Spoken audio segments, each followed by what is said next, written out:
বলছি বড়দিন তো চলে এলো গো, খুব কেক খেতে ইচ্ছে করছে জানো। ওই যে দূরে দেখছো এক ভদ্র মানুষ দাঁড়িয়ে রয়েছে, আজ ওনার কাছেই তোমাদের নিয়ে যাবো, কারণ এখানেই নাকি আদ্রার কবিতা বেকারির কেক পাওয়া যায়, যেটা বিষ্ণুপুরের বুকে কোনো জায়গাতে পাবে না। এই কেক নাকি অন্যান্য দোকানের তুলনায় অনেকটাই কম দামে পাওয়া যায়। তারপরে তো ভ্যারাইটিস রকমের কেক রয়েছে, যেমন বাটার কেক থেকে শুরু করে ফ্রুট কেক, তার সাথে নলেন গুড়েরও কেক আছে, আবার নিরামিষ কেকও আছে। মানে বলতে পারো A to Z তোমরা কেক এখানে পেয়ে যাবে। তবে আমি প্রথমেই বলেছি কেকের দাম কিন্তু অনেকটাই কম, নিশ্চিন্তে তোমরা এখান থেকে কেক নিতেই পারো। এখানের প্রত্যেকটা কেক দেখলে তোমাদের জিভে জল আসবে, একদম গ্যারান্টি। দাদা আপনার এখানে কি কি কেক পাওয়া যাচ্ছে? আমার এইখানে ভ্যারাইটিস কেক পাওয়া যায়, সব রকম কেক পাওয়া যায়। কি কি?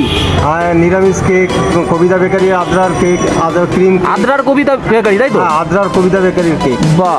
হ্যাঁ, আর সুগার ফ্রি কেক, ডান্ডি কেক, ফ্রুট কেক, হ্যাঁ, নিরামিষ কেক বা নলেন গুড়ের কেক। নলেন গুড়েরও কেক আছে? নলেন গুড়ের কেক আছে। আচ্ছা তোমরা এবার আমায় কমেন্টে বলো তো কোন কেকটা তোমাদের বেশি ভালো লাগে। জানতাম কেক এমনই একটা লোভনীয় জিনিস যে কোনো কেকই ভালো লাগবে। এবার কথা হচ্ছে ভদ্র মানুষটি কেক নিয়ে কোথায় বসে। এটা হলো আমাদের পোকাবাদের এই যে মোড়টা রয়েছে তার ঠিক সামনেই কিন্তু দেখতে পাবে। তাই বড়দিনে যদি কেক কেনার প্ল্যান থাকে তাহলে অবশ্যই মানুষটির কাছে চলে এসো। যেমনি সব ধরনের কেক পাবে, তার সাথে নাকি দামটাও অনেকটাই মার্জিন ভাবে রাখা। তাহলে ঝটপট কেক প্রেমী মানুষদের একটু ভিডিওটা শেয়ার করে দাও তো।